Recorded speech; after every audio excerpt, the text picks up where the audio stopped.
नमस्कार। कभी सोचा है हमारी रसोई का जो सबसे आम लेकिन सबसे जरूरी हिस्सा है यानी कि प्याज, वो आखिर आता कहाँ से है?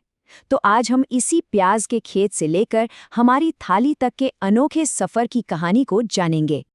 तो सवाल यही है, हमारी थाली का प्याज आखिर आता कहाँ से है? सुनने में ये सवाल बहुत सीधा साधा लगता है ना? पर इसका जवाब उतना ही ज्यादा दिलचस्प है। ये कहानी है मेहनत की, उम्मीदों की और एक पूरे परिवार के साथ की। चलिए इस कहानी को थोड़ा और करीब से जानते हैं।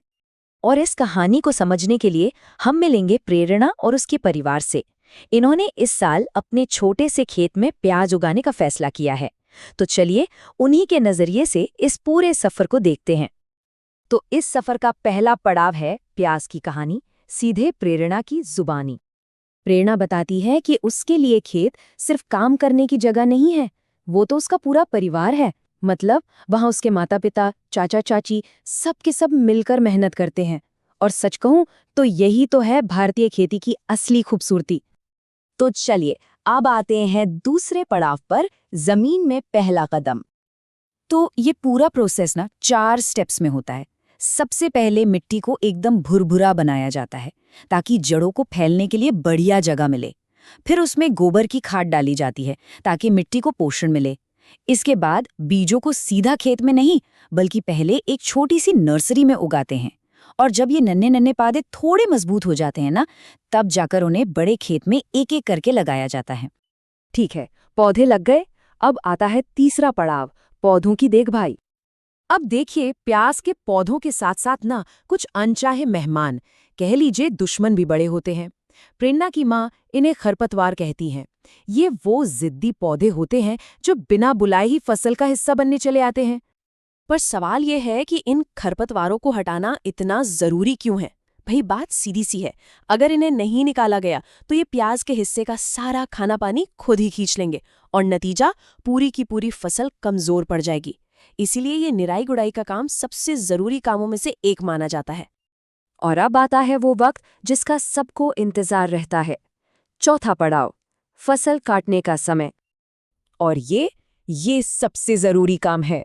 ये वो पल है जिस पर महीनों की मेहनत का पूरा नतीजा टिका होता है।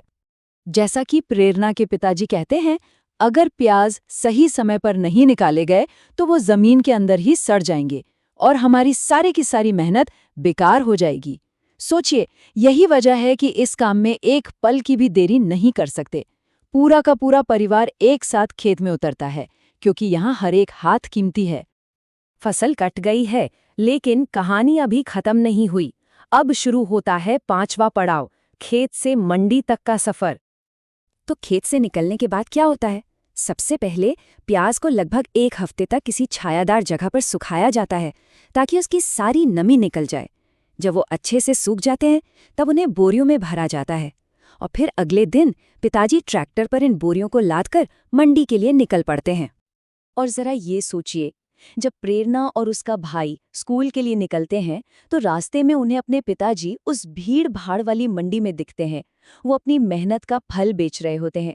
ये एक ऐसा पल है जो उन्हें बचपन से ही सिखाता है कि उनकी थाली में जो खाना आता है ना, उसके पीछे कितनी मेहनत छिपी होती है। अच्छा, प्याज के बारे में कुछ मजेदार बातें भी जान लेते हैं। पता है, भारत में प्याज साल में 2 बार उगाया जाता है, एक रबी के मौसम में और दूसरा खरीफ में। और हाँ, ये सिर्फ स्वाद के लिए ही नहीं है, सेहत के लिए भी एकदम कमाल की चीज है। इसमें विटामिन सी और फास्फोरस भरपूर मात्रा में होता है।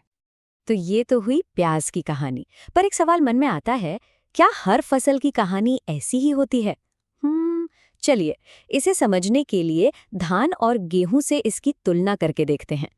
यहाँ पर ना पारंपरिक और आधुनिक खेती का फर्क साफ साफ नजर आता है। देखिए, एक तरफ है धान, जिसे आज भी कई जगहों पर हाथों से लकड़ी के पट्टे पर पीट पीट कर दानों को अलग किया जाता है। जाहिर है इसमें मेहनत बहुत लगती है। वहीं दूसरी तरफ है गेहूं, जिसके लिए अब थ्रेशर मशीनें आ गई हैं जो घंटों का काम मिनटों में निपटा देती हैं।